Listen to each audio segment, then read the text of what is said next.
At that time Herod the ruler of Galilee and Perea heard reports about Jesus.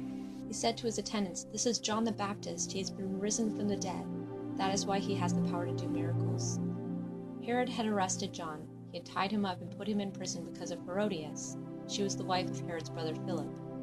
John had been saying to Herod, "It is against the law for you to have her as your wife." Herod wanted to kill John, but he was afraid of the people because they thought John was a prophet. On Herod's birthday, the daughter of Herodias danced for Herod and his guests. She pleased Herod very much, so he promised to give her anything she asked for. Her mother told her what to say, so the girl said to Herod, "Give me the head of John the Baptist on a big plate." The king was very upset, but he thought of his promise and his dinner guests, so he told one of his men to give her what she asked for. Herod had John's head cut off in the prison. His head was brought in on a big plate and given to the girl. She then carried it to her mother. John's disciples came and took his body and buried it. Then they went and told Jesus. Jesus heard what had happened to John. He wanted to be alone, so he went in a boat to a quiet place.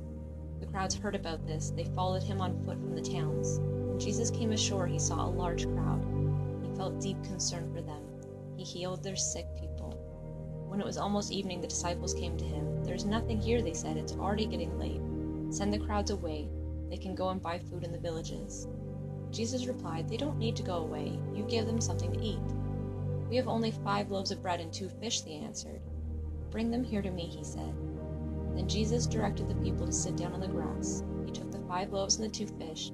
He looked up to heaven and gave thanks. He broke the loaves into pieces. Then he gave them to the disciples, and the disciples gave them to the people. All of them ate and were satisfied. The disciples picked up 12 baskets of leftover pieces. The number of men who ate was about 5,000. Women and children also ate.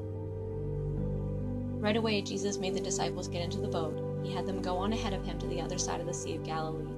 Then he sent the crowd away.